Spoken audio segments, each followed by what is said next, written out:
Welcome to Discussing Fitchburg Now. I'm your host, Sam Squalia. Our show here is going to be on solar voltaic panels, how to go solar on your home, the nuts and bolts of solar. And so I'm here with Nate, Andy, and Jim. And we're going to talk the whole show about the sun. Yes. Right? Sounds good. The sun and taking all the energy from the sun and reducing your utility bill. Right. So the sun gives us free energy every day, and we're trying to capitalize on that. Right.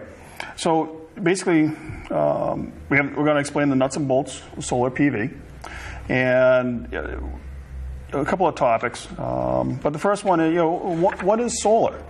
How does it work? Basically, the solar panel is a semiconductor, and the energy from the sun pushes the energy through the panel, front to back. Yep. So you have a voltage differential, stack up the voltage differential, and you have energy to change into AC power.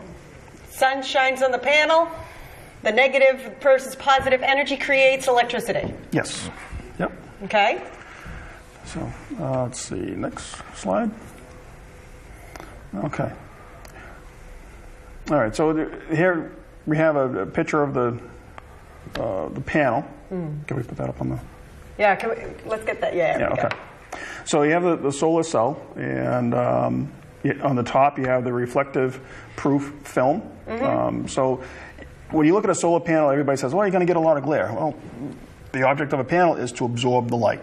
So people worry about glare off solar panels, but do. there is a reflective anti-reflective film on there to keep the energy. Because you want to soak in the sun. You don't want to reflect the rays away. Right. You don't want it to bounce off. At an adjacent, you don't want that. You want it to stay in. Maybe older panels were more reflective than newer technology. Possibly.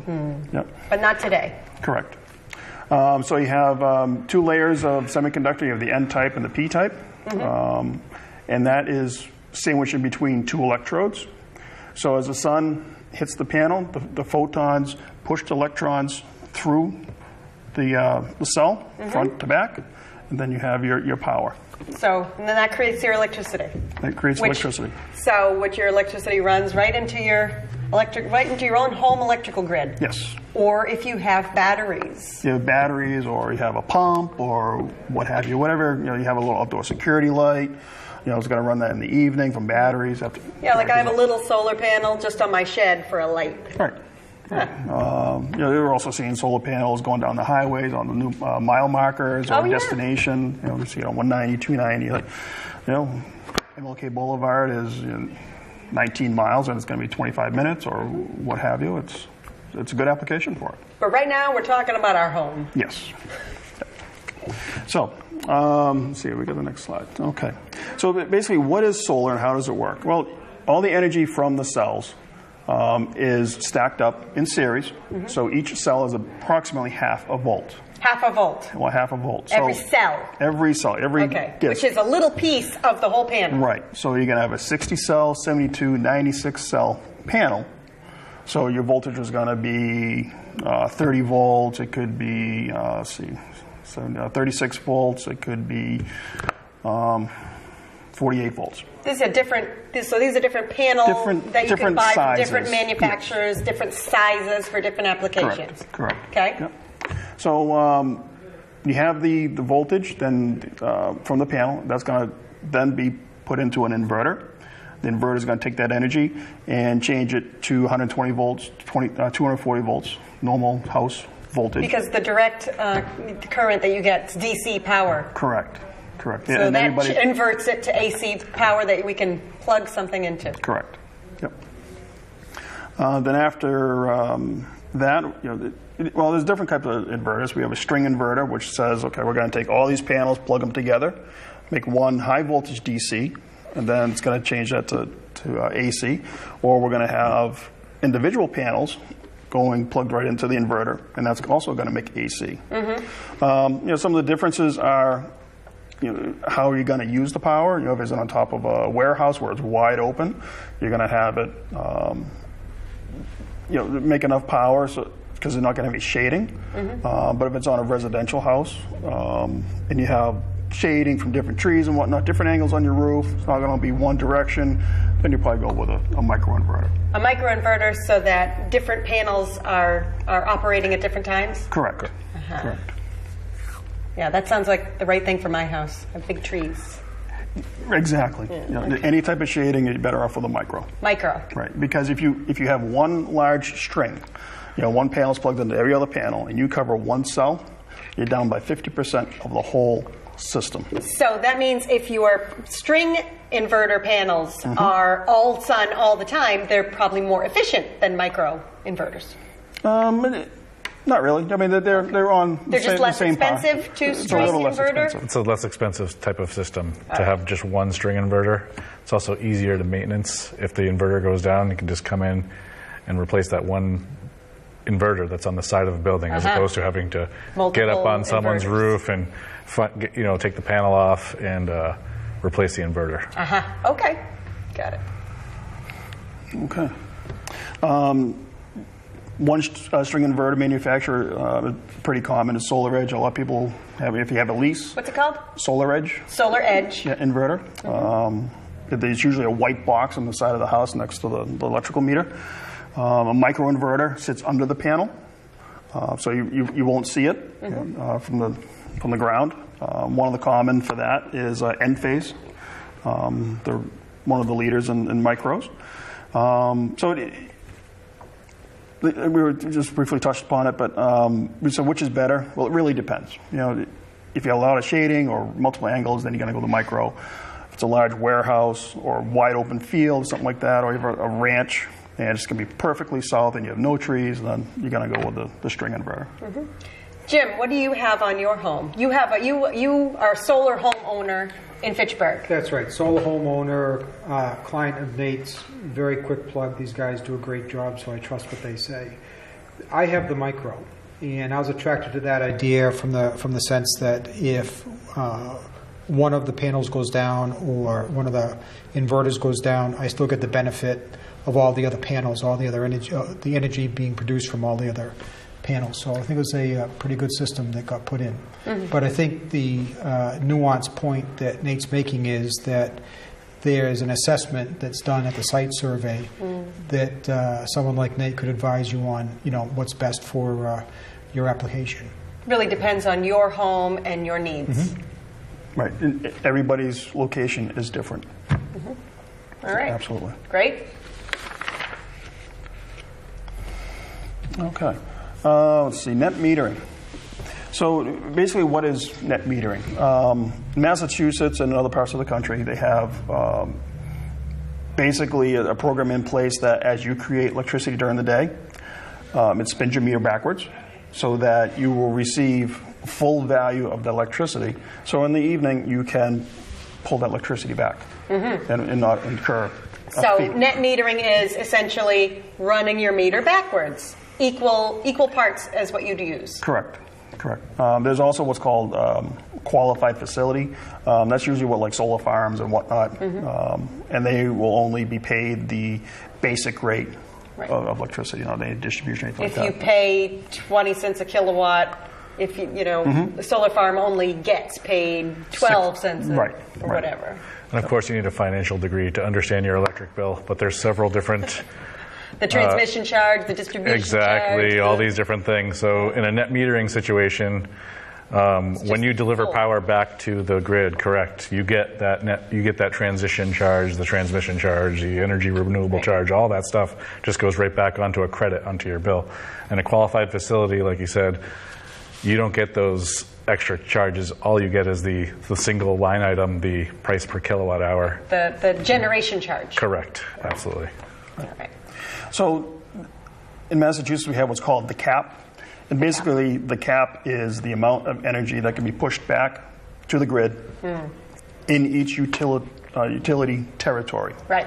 Okay. So there's been a lot of solar been put into the state, a lot of large systems, a lot of solar fields, and that size or that capability feeds into the cap. So when they designed the system, the cap system, they said, well, we need to have something so even if we hit the cap, we can still install systems for residential, because that's really the aim in Massachusetts, to help the residents. So anything that's under a 10 kilowatt system is exempt from the cap. Exempt from the cap. Exempt from the cap, yeah. But right now, are we near the cap? We are pretty much full up. National Grid's full up. Unitil is pretty full. Wenco, NSTAR, Western Mass, they still have quite a bit of capacity to grow into. So a residential under 10 kilowatt exemption is a big deal. Yes, it is. Yes. Yep. Right. A year and a half ago, when there was pretty much going to be no relief on the cap. Everybody hit the max. There was already enough in the pipe to be absorbed by the next increase. People were asking, "Well, I want a bigger system." Well, I said, "Well, I can't do that." Right. If you do that, then you can become a qualified facility, and then you don't get all the benefits of net metering. So it's really much better to put in something at 10 kilowatts and be a net meter. 10 kilowatts sounds like a big system on a residence. Is that? It's pretty large. I mean, what's the average kilowatt? What is it on your house? So my house, single-family home in Fitchburg, and I am just under, my annual usage is just under 9 kilowatts. 9. Yep. And what is that? What's the? Is that 100% of your power from solar panels? That is, well. Do you have a 9 kilowatt system? I have a 9 kilowatt system. Right. Okay. All right. So that seems average then, right? Yeah. Yes. Okay. So 10's adequate. 10 is a good size for the residential home. We mostly do around 9 and 10 kilowatt systems for residences. Perfect. Right. Some of the cabinets are, you have air conditioning, central air and whatnot. You have a swimming pool, hot tub, stuff like that. All items that use a lot of electricity. Do you use all those at the same time? Right. Do you use just the pool during the year, in the summertime, and the hot tub in the wintertime? Heated pool, right. TVs around it. Right. Heated with TVs, perhaps. All these things matter. Right. So that all feeds into how much power you're going to generate, how much you want to put in, and whether you got to stay under the cap or not. All right. So net metering during the day when you're producing the most power, and maybe you're not even home during the day. So it's running the meter back. Exactly. It runs the meter backwards. Let's say the average system is going to put 20 kilowatts into the grid. You come home at night, you're going to start doing cooking, you're going to do some laundry or what have you. You're going to absorb the 20 kilowatts. Then so you're now going to be you're zero at for the net day. Zero. Correct. Back to zero. Yeah, absolutely. Great. Yep. So, all right, we got the next. All right, so energy storage. I think that's one of the hotter topics. Like the Tesla Powerwall? Tesla Powerwalls. The main item with batteries is an up-and-coming idea by utilities to have a spike of energy during the day and charge a lot more money for it. Is that for you? Is that for residential and commercial? Residential and commercial. Okay. So it goes by your highest spike. Right. So let's say between 11 and 1, it's going to be a hot day in July.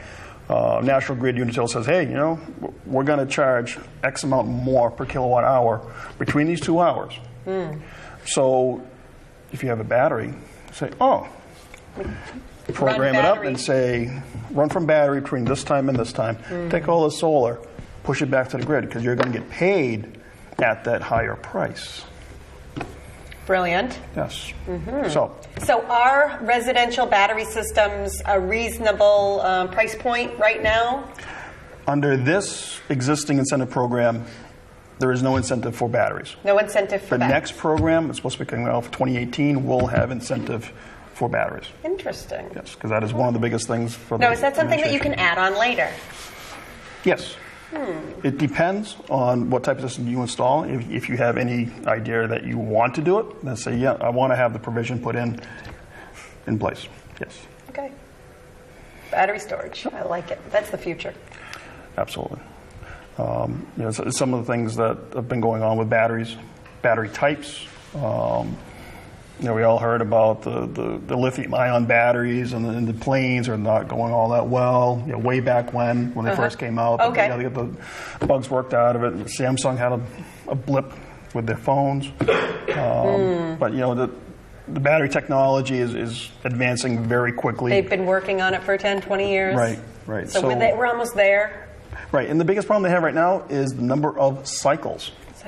So your car battery, it's going to last maybe 3 years. And you want these batteries for your energy storage to last 10 years to really make it worthwhile. Yeah. So once they hit about 3,000 cycles... So cycles is full to right, so 100% charge to 5%. Correct. So that's one of the biggest things for energy storage moving forward. Getting the cycles out of it, using the power when the price is more expensive. All right. So the first thing you want to do when you figure out your solar panel system is how much do you need? Right. So the two items here, we have National Grid and Unitil. So for National Grid, if you did a quick hand wave eyeball at that, that's probably going to be 1,100 kilowatt hours a month. Average. Yep. So you would total it up and say, okay, well, you're going to generate, or you're going to require about a 12 megawatt system, which is 12,000 kilowatt hours. So if you put in a 10 kilowatt system for solar, that's approximately 12 megawatts. Okay. With averagely good shading analysis, a 10 kilowatt system will make around 12 megawatt hours per year. Yeah. So in this picture here, the client didn't really know where they wanted the solar. Did they want it Looks on like the they chose roof? ground. They chose the ground in this case. They had plenty of room. And that's one of the things that my company aims for. Put it in the best spot. Right. Okay. Not just on your roof. It doesn't just have to be on your roof. Right. It can be on the roof. It could be on a barn. It could be out in the field. It could be pretty much anywhere. Right. So, and if your roof is older, it doesn't have good support, if you have to reinforce the roof in expensive fashion, and you have the room, maybe you do a ground mount. Correct. Some people really like having the ground mount because they don't have to worry about holes in the roof. It's a personal preference. And maybe they just like the way their roof looks without solar panels. Let's say they have a slate roof. They don't want to deal with that. Yeah. We can work with a slate roof. But so you have options. We have options. And so your ground mount system would be like a metal frame? Yep, it's basically 1.5 inch galvanized pipe and a bunch of holes on the ground, cemented in place, build a structure on top of that, and then put the panels on top of that, wire it all up. Run an underground line? Run the underground line back to the house. Easy peasy. Yep. Okay. All right. Yeah, actually, Jim has quite a bit of experience. Did you do a ground or a roof? Yeah, did a ground mount. So I've got a lot of gables up on the roof. I think the shade analysis is what Nate's going to get into. Will help tell you what's a good site. But long story short, for my site, ground mount was best. One other thing to note when deciding how large your system needs to be is all the utility companies always have a customer fee. Customer fee. Which is separate from the generation and the transmission type fees. Fee to be a customer. Correct. A fee to be just to send you a bill. The privilege of getting a bill, they're going to charge you for that privilege of getting the bill. So they charge, for instance, National Grid, I believe, just upped their fee to $6 per customer. There are similar fees for the other utilities. And so when you try to get our solar customers to be, spend $0 per year on electric bill, they still have to pay the $6. So what we do is we bump the size of our system up just a little bit so that we can pay for that $6 fee that is included in the bill. So you generate just a little bit more kilowatt hours than what you would use. Rather get a check back than... Or you'd rather just have to do nothing. I don't believe they ever send you a check back. So you try to calculate exactly, you figure out their usage. Do you take maybe 4 months of their... Oh, you take a year of their usage. A whole year of usage. Yep. Or maybe even 2? 2 years, you ask the client, hey... Depends you what you change. Yeah, so... if you see a year of their usage and you say, do you plan to make any major changes? Like we see what your usage is now, are you planning to add heat pumps throughout your entire house, which would increase your electric usage dramatically? Or do you plan to remove electric heat, which would dramatically reduce your fees, your electric So you do a calculation based on every individual customer. Correct. Yep, absolutely. And it could be, one other item would be electric car. Electric car if you're plugging it in and charging it. Right. And we know several individuals who do that. Yeah, I have one. Absolutely, awesome. yeah, it's fantastic. All right, we're just going to take a quick break, and we're going to do some PSAs, and then we'll be back talking more about a solar home.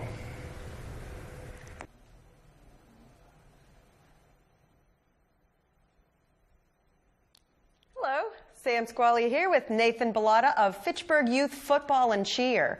Tell us about registration for Fitchburg Youth Football and Cheer for 2017. Well, 2017 registrations have opened, but we're running a pretty large discount right now. Before April 30th, it's $100 for one player, $150 for two, or $200 for three or more. That ends April 30th. So what we're here to do is encourage people to come down to Zeta's Pizza on April 27th between 6 and 8 p.m. That's the last in-person registration before April 30th. You can also, however, register online at www.fitchburgyouthraiders.org. You can also get all of this information on our Facebook page. That's for any football player or cheerleader from kindergarten all the way up through 8th grade. Perfect. That sounds like fun. So what does the season look like for youth football and cheer? So the season starts the last week in July. It's very, very hot.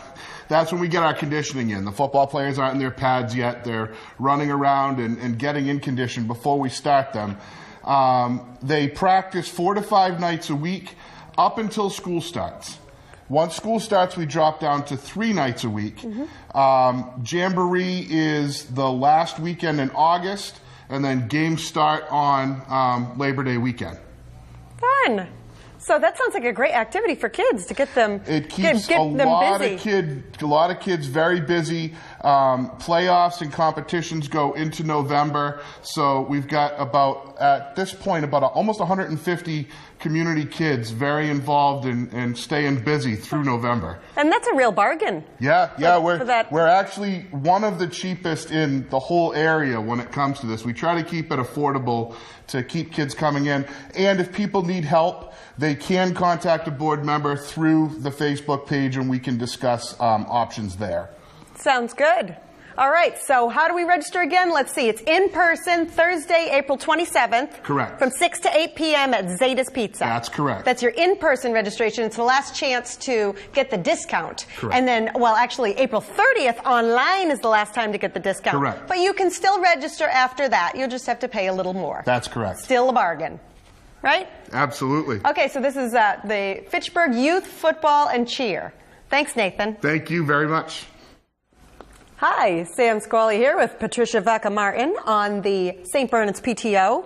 And we are talking about the St. Bernard's Elementary School Carnival. Absolutely. Yeah, which is starting tonight. Wednesday night, or started today, I guess. That started today, 5 o'clock till 10 tonight. Tomorrow it's 2 to 10, Friday 2 to 11, Saturday 1 to 11. And the fireworks, it depends when they decide to shoot them off. Sometimes it can be 10:30, but I would get there like 9:30 just to make sure, because you want to make sure that you get to see them. I mean, if they decide to shoot them off early, they do, and they've done that in the past. Other times they wait until 10:30 at night and they do it then. So get there early for the fireworks. Get there early, Saturday night. And the St. Bernard's Carnival is is on Summer Street at the St. Bernard's Elementary School. It's the elementary school. It's on the field. You'll see. You can't miss the bull. It's right out in front. And he's all decked out with the signs and everything. The Fiesta shows brought him in last week, so he's been there for a week and has gotten a lot of picture taking. The bull's nice. I like the bull. Oh, yeah. I like the bull. Yeah, they dropped him off last week, so we bandered him, and he's all set to go to greet everybody at the door. Nice. And it's always a fun time. It's a great week. They're on vacation this week, so if you have nothing to do with your children, this would be a great time to go down. Yep, bring the kids down to the carnival. And wristband nights. Wristband is Wednesday, 5 p.m. to close, $25, all you can ride. Thursday and Friday, 2 p.m. to 6 p.m., $25, all you can ride. And Sunday, 4 p.m. to 8 p.m., $25, all you can ride. Absolutely, and that's the best way to do it. They got great rides. They're great people. We've had a lot of good success with them. This is probably the second or third year we've had them, and they've done very well. And actually, I'm sure everyone saw them being set up this week. So Yep. when So they come everyone was in, they excited. come in with a bang. They leave one. They travel in the middle of the night, and then they set up. So tonight would be the first night, and it's usually it's a lot of fun. Yep. And towards the end of the week, naturally, because of the fireworks and people like Friday and Saturday, that's when they go the most. And Sunday, supposed to be a very nice day, so that's a great day to get out with the kids. Yep. Saturday's Earth Day, so. Thanks, Patty. All right, so St. Bernard's Spring Carnival, it starts tonight, Wednesday night, and goes through Sunday. So Right. be sure to stop in. Thank you. Hi, we're back on Discussing Fitchburg Now, talking about solar for your home. All right, so we were talking about the trying to figure out the right size of your solar system for your use and for your home. So the next point we're going to look at is how much sun are you going to be able to get onto the panels. So the picture that we have on the screen, in short, it's a sundial. So it takes a snapshot of the entire year of what you would have for production. So you can see kind of on the black outline, though that's a tree line.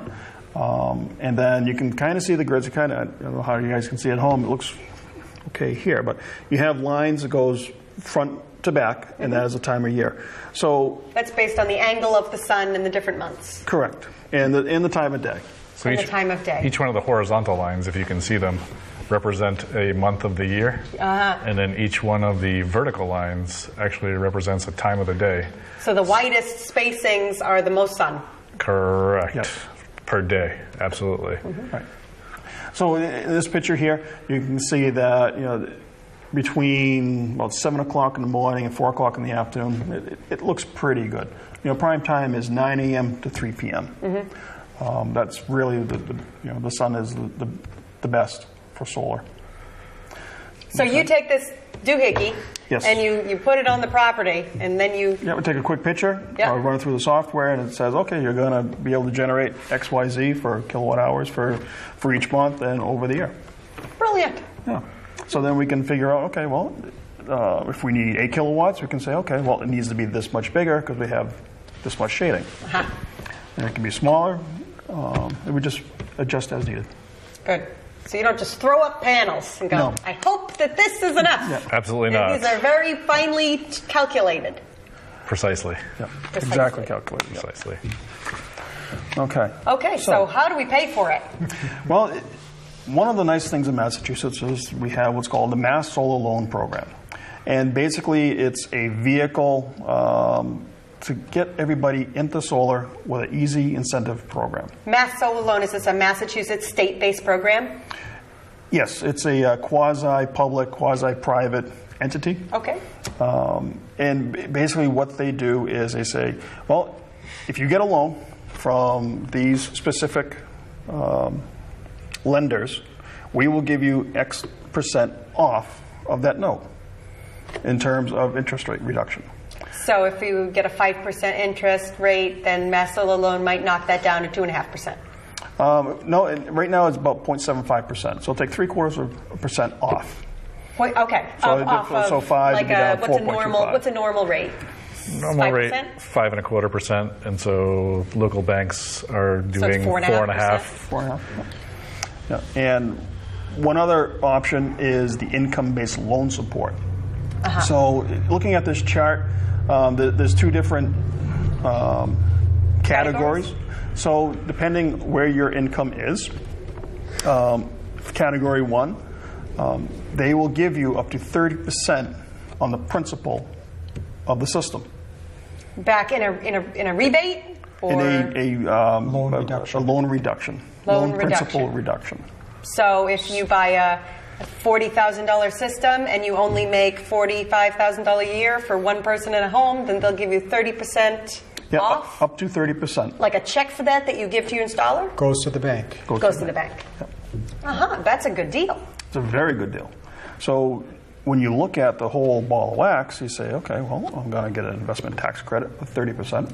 You get the income-based loan support if you qualify, an interest rate reduction on the note, and then the reduction of your utility bill, and then another thing we're going to talk about is the SRECs. So you take it all together and you go, this will really pay very easily for the note. You can try your best to calculate the system such that you can pay $0. Effectively, yes. Effectively. That's what we try to do. That's the try goal. to get. And you're paying $0 for a certain number of years, like 10 years, and then you're making money in theory. Actually, we try to size and price our system so that the customer is maybe ahead of the game a little bit, even before the 10 years is up, Right. to make it even more incentivized for people to go solar. Right. And then, like you say, after the 10 years is up and you have no more loan payments, well, you're just paying zero electric bill. You're just saving tons of money at that point. Right. And 10 years from now, who knows what the electric rates will be? How much will you be saving by that time? Probably more than you are now, given that electric rates usually go up like a penny every 2 years per just the generation charge. If I could just add a little bit, I think that for people to understand solar, I think there's a lot of people that would be answering the phones and people trying to sell them solar. And so I think it's just important to understand that when we start talking about the Mass Solar Loan Program, which is fantastic, that's really for those homeowners who want to purchase the system. Right. And all the benefits that we've been talking about over the last couple minutes are all benefits of whoever owns the system. So when we start talking about having a solar installation, and sometimes you hear the word of a lease going around, of course all the benefits of solar, reducing your electricity bill is true, but when we start talking about some of these other benefits that Nate just listed out, those all go to who owns the system. Right. And in the case of a lease, that's a company and not the homeowner. Yep. So Solar City or Vivint. Vivint. Yeah. So they get the SRECs, they get Those the are the reductions benefits. in Right. principal, but The tax credits, things of Right. that nature. Right. But it's certainly still a benefit to the homeowner. And I think that what really stops a lot of people from owning the system is the fact that it costs a lot of money. So, and by a lot of money, you may sort of consider that relative over the life of the system. But I think that the point of the Mass Solar Loan Program is that that's a vehicle to obtain the money, to have the installation done, to have the payback done within something like 10 years. and there's not a big down payment on this Mass Solar loan, is there? Or is there? There should be typically zero down. So Zero down. which always sounds terrible. It sounds too good to be true, Andy. Exactly. As we've discussed before, it sounds a little bit sketchy. However, you can actually get a solar system installed for zero down, where your electric savings plus your SREC incentive will pay for the loan and give you an extra little bit of money in your pocket each month. So basically by saying yes, I could say yes to the system and I'll give you $15 a month. And So we're talking a lot about SRECs. Yes. Let's what is an SREC? Well, let's see. An SREC. All right, SRECs. Okay, so SREC is Solar Renewable Energy Credit. It's a credit minted by the state, by the DOER. This is a Massachusetts program. There are other programs through the country that it's called a REC. Same idea. Okay. So this SREC is 1,000 kilowatt hours or 1 megawatt of power. Okay. So energy providers, generators in the state are required to have a certain amount of their portfolio renewable. And that was a Massachusetts regulation. Correct. So what they do is they say, okay, well, we have all these people with solar. If they generate credits, we can buy the credits from them. Right. And then they don't have to have their own. And then they don't have solar. to have their own. They don't have to do all the investments and everything. So it really helps out clients to have the SRECs as a good revenue stream. So SRECs it's like a market-based system in that it depends how much demand there are for generators for the needs for SRECs every quarter. Correct. Right. So on average, right now it's about $250 per credit for the SREC 2 program. Okay. So for every 1,000 kilowatt hours, You would receive you cash. get a $250 SREC. $250 SREC. Right. And that is cash to you. And over the course of 3 months, right, how many SRECs would you normally Right. Well, accumulate? Depends on the time of year. If we looked at it from an annual point of view, a 10 kilowatt system would make 12 credits or 12 SRECs. So that would be approximately $3,000 a year. Right. Cash. Back. Back to you. All right. Most clients will take the money, put it onto the note. Oh, this is the screen that you have right here? Yes. This is the bid prices for the SRECs. Right. So on the right side, you can see the Mass 2016 for the Roman numeral 2 bid is $270 per credit. That was about 2 weeks ago. I think the last round for selling was about $270 per credit. Ooh, so the SREC 1, that was Yes. pretty high in Right. August and September, huh? Right. The original SREC program, SREC 1, was very good. And now it's coming down, It's coming getting down, to be more competitive right. with SREC 2, which is what you get now. Correct. And right now we're in the tail end of SREC 2.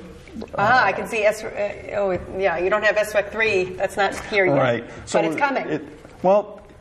That's maybe not. The next program will be the what is it? All-in. The all-in program. All-inclusive. What's the exact name of it?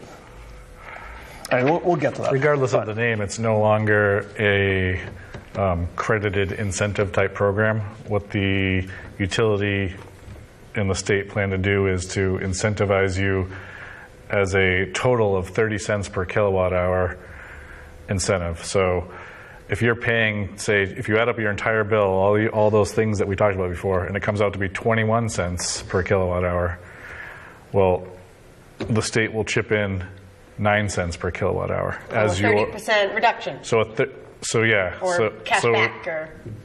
Right. So giving you 9 cents. So they're changing the system dramatically. They're changing the system from a credit type incentive system to I think they call it a tariff type system, perhaps, where they just correct. It always sounds bad.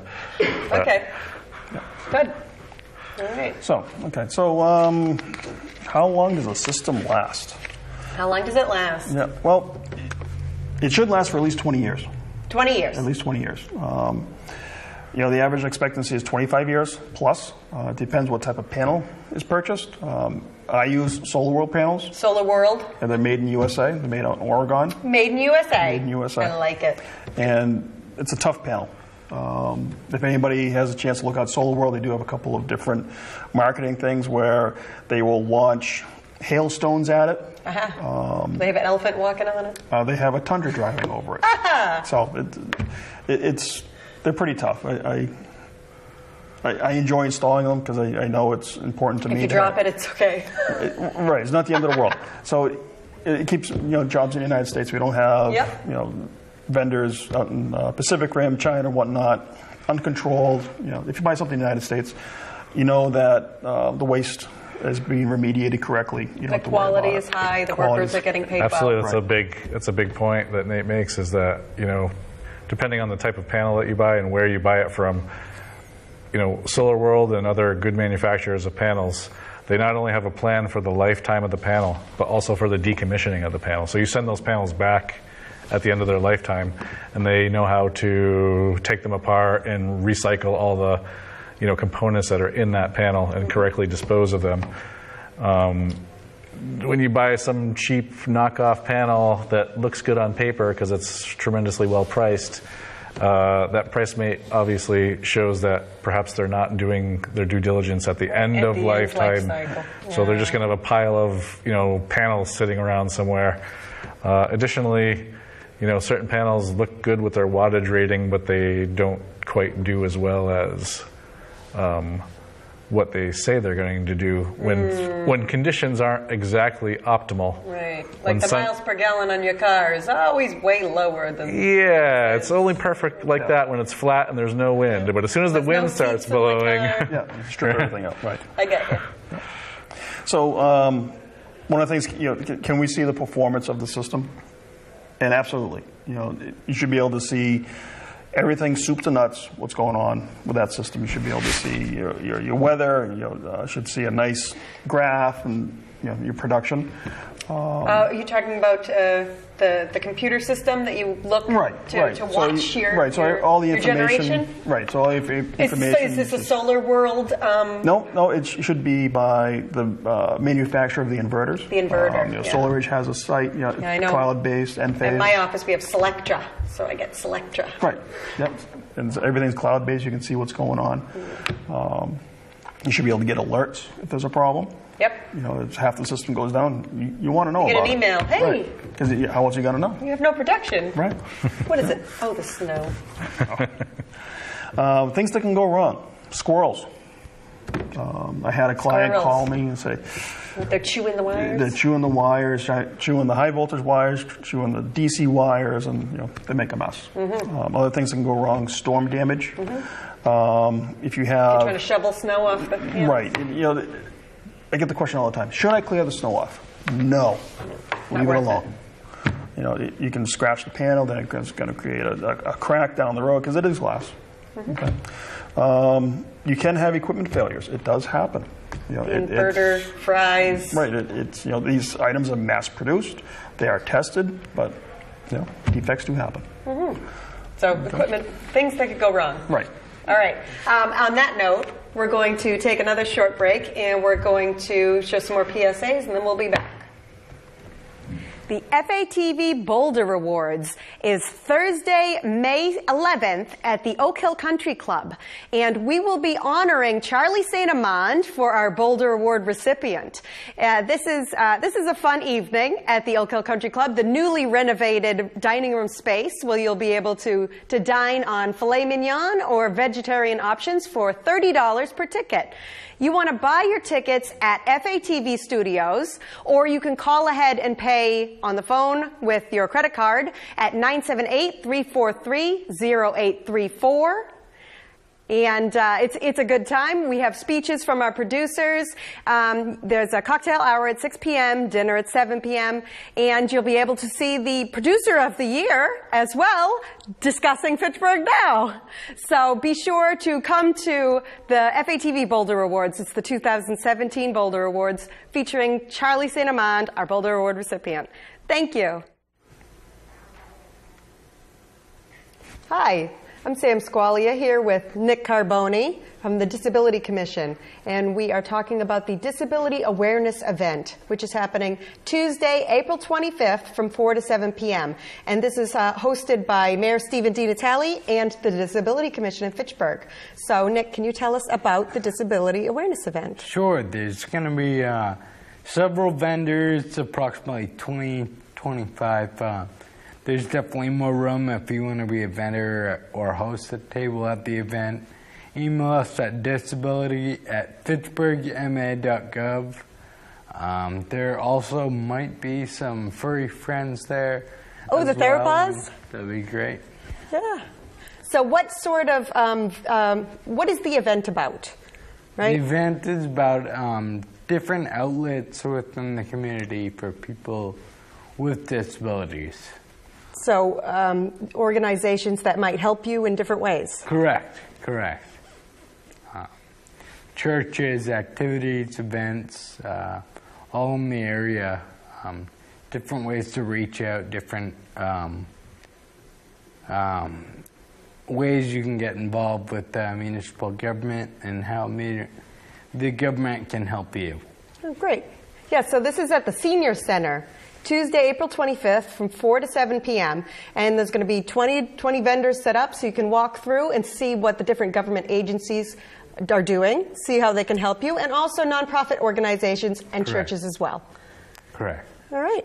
And how do we find out more information again?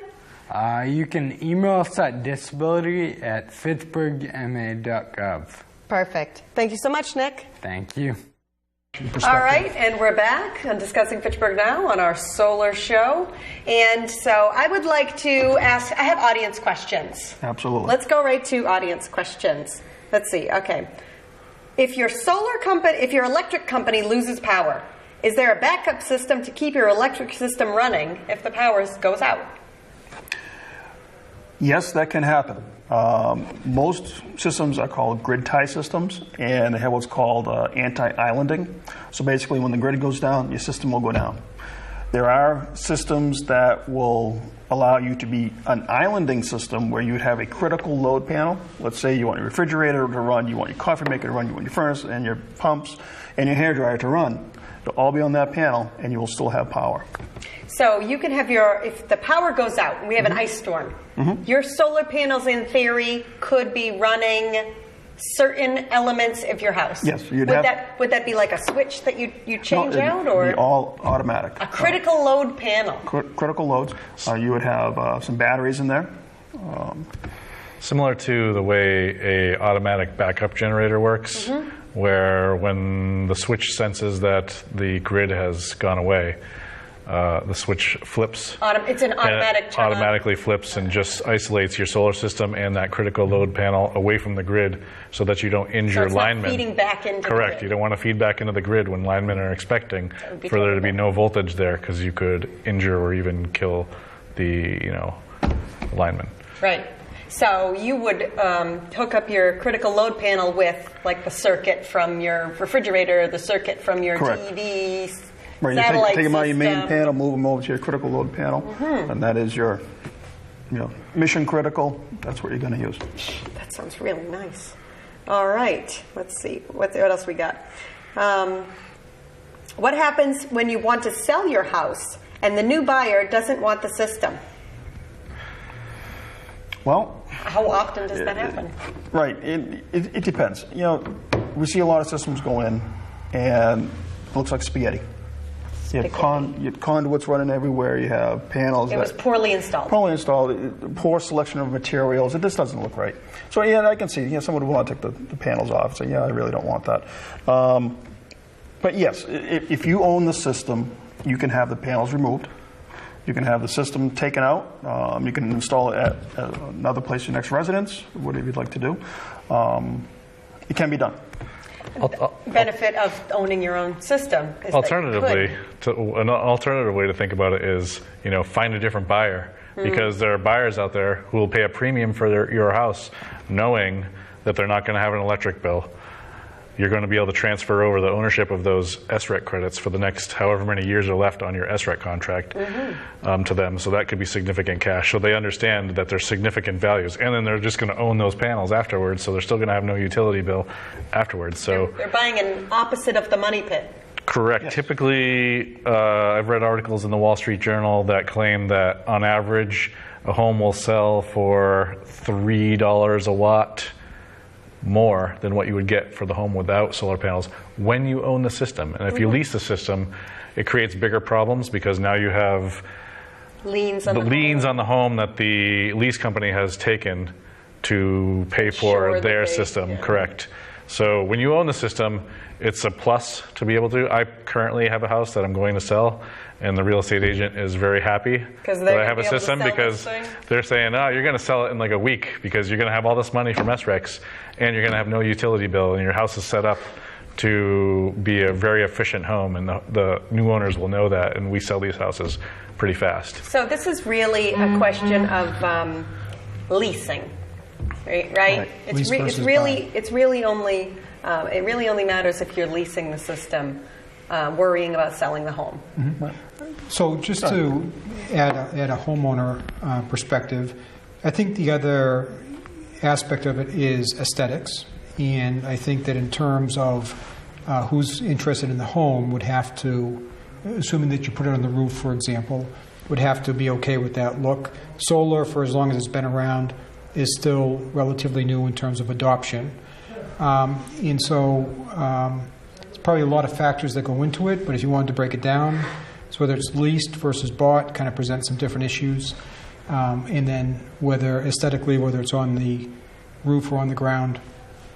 But no matter what, if you buy it, all the benefits are there, and that would be the ideal situation. And the choice would be yours. All right, let's see. I got another question. Let's see. I want to know if it depreciates the value of your house. I've heard that if you don't pay for the solar panels, the bank owns part of your house and it makes it hard to sell your house. So So we may have just touched on that just recently, where we were talking about the difference between owning your system and whether you own it and you own the loan for the panels, or whether a different company owns it and they own the loan for the panels. So when you own it and you own the loan for the panels typically, as I said, add value to your home. You have the ability to sell your home for more money because like I said, the buyer knows. So the loan comes with the home, but it's being paid down by usage theoretically. Correct. That would just transfer financially. That would just transfer into their regular home mortgage. You'd be able to pay off because you own the solar loan from Mass Solar Loan and whatever bank you contracted with. When you go through closing and you get the proceeds from your home, you would then pay off your Mass Solar Loan. Oh, and they would take out a Mass Solar loan. They wouldn't have to take out a Mass Solar Loan. What they would do is just pay the full price of the house. Oh. And under their mortgage, they would just be paying for those panels. Because it's just included in the price of the home. So actually that's a nice benefit because home interest is tax deductible. So that's the additional benefit. I paid a little bit more for my house because I have this great incentive, of solar panels. But also, guess what? That more money that I had to pay to get that incentive is now tax deductible because it's part of the home. That's a great point. Yeah. All right. Great. Because one thing about a lease, panels on a lease are technically personal property. So when you try and sell a house, you have to take the personal property with you. Mm-hmm. So if you have a lease and you try to sell your home, it can be an obstacle. Unless they can transfer that lease. They usually transfer the lease Correct. to the new owner. Correct. Unless there's a problem. Correct. With maybe the owner's credit. Correct. Yeah. Right. Okay. All right, so what types of panels? Okay, so there's different materials that go into the panels. They have what's called thin film silicon. It's usually a ribbon that's drawn. There's poly and there's monocrystalline silicon panels. Industry is moving away from thin film, mainly because it's a toxic process. They have cadmium in them. Hard for that afterlife. Correct. It's very hard to dispose of that.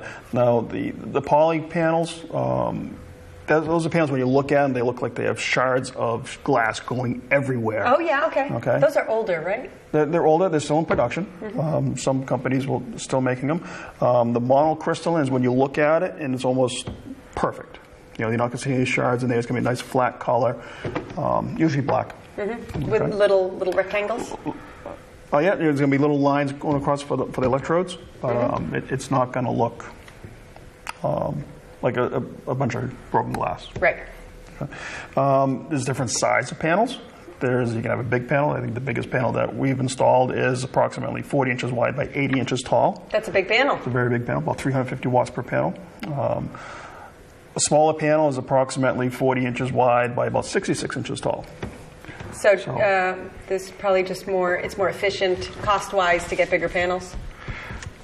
Correct. You may not be able to fit as many big panels on someone's roof just because of the size. Of the so you kind of have to choose the panel dependent upon what the shape of the roof is, the length, the width, to try to fit it in there to get the most efficient use of the space that's available. Just one note, I use Solar World panels. Solar World? And they passed the federal RCRA and the TCLP, which basically means that if you wanted to take those panels, grind them up, put them on the ground, there is no toxic waste that will be leached out of those panels. On the monocrystalline? On any Solar World panel. Any Solar World panel? Any Solar World panel. Other companies... So they don't use the ribbon? They don't make any of the ribbon? Correct. So... That sounds good. It's very good, especially you don't have to worry about anything being tossed on the ground. That would be bad. No hazardous waste. No hazardous waste at the end of life, which is really good. So, who installs the system? Can I install it myself? Can you do it yourself? Yes and no. We use electricians. We use general contractors. The homeowner can do portions of it. In the state, the homeowner can pull a permit, and they can do a certain number of things to install the system. Like blocking the roof? Or if they want to be on the roof and they want to pull a permit for that, give them the instructions on how to do it, and we'll work with them. They can put it on the roof. They can't put the panels up. That's an electrician function. You need a licensed electrician to actually install the panels and the wiring and sometimes the racking. And the Sometimes. inverter. And the inverter, anything, into your correct, because those are all battery grounded system. things, so they require installation by a licensed electrician. Correct. Yep. But a lot of mechanical stuff, the homeowner can do that without any issues. So one thing just to add to that would be if you are going to run through the Mass Solar Loan Program, part of that loan program says that you have to work with a qualified installer. So some of the site conditions, certainly can be worked on, on your own. However, if you're going to go and work through that loan program, it does say you have to work through a qualified installer. Reasonable. All right, let's see. Can you have solar electric and solar hydronic on the same panel? Solar hydronic is just solar panels that'll heat your water, domestic hot water. So they actually have water tubes running through Right, the so panel? you have the solar, electric solar on top, then have hot water tubes on the back. You can do it. The problem is that solar electric becomes very, very inefficient the hotter it gets. So if you get 140 to 150 degrees on the panel, your efficiency is going to drop through the floor. Okay, so you can do it. I wouldn't advise to do it. If someone wanted it, I'll tell them, say, look, not a good idea, but we'll do it for you. Put separate modules up that do the individual You functions. get your hydronic that heats your shower. Yep. And then you got your PV system. Correct. Okay. That's the So roof mount or ground mount, it depends. It depends what the client would want. Depends, the shading. It depends. How many gables you have in your roof? Right. So one of the things that I caution clients on, if you put it on the roof and you have snow up there, that snow's going to come off in a hurry. It's a snow avalanche, right? Yeah. So the area that's So if underneath it. So if you have a garage there, maybe. Right, you're gonna go out in the morning and go, that was a nice big pile of ice. Okay, or if you have AC units, shrubbery, a deck, anything like that. bird feeder. Bird feeders. I lost one this year. You expect It's really to site have- dependent. Right, you really have to worry about where you're gonna put the panels. But if you don't think that your roof is appropriate, it can be installed on the ground Absolutely, put it on the ground. if you have the room. Right. I've installed ground mount units on many city lots. It's perfectly acceptable. All right. So for the last few minutes of the show, how about you give a quick rundown on, say people have been watching, they're like, oh, I'm really interested in going solar. Who do they contact? Well, they can contact myself or Andy. I think my email address is up there, nate@nvenergyllc.solar. Send me an email, and we'll set an appointment. Come out, take a look. We'll do a site evaluation, take a look at your utility bill, and then say, here are a couple of different options. And then we'll go from there. All right. Okay. Anything else? Hey, what are the frequently asked questions besides those that I've asked? Go ahead. Here you go. What's that one? I can't think of one off the cuff here. So I'll ask one. Okay. There you go. How long is it going to take? To install a system, it can depend. Between Mass Solar Loan application, approvals, materials, scheduling, it can take up to 3 months. It can take up to 6 months. I would say between 3 to 6 months on average. From when you initiate the first call? Yep. Correct. To being on the roof and running. Yep. The one thing about the cash flows, with the SRECs, the SRECs do take a little while to start up. The SRECs are generated over 3 months, then they're minted 3 months, and then they're paid out. So 6 months, you're on a 6 month lag. Right.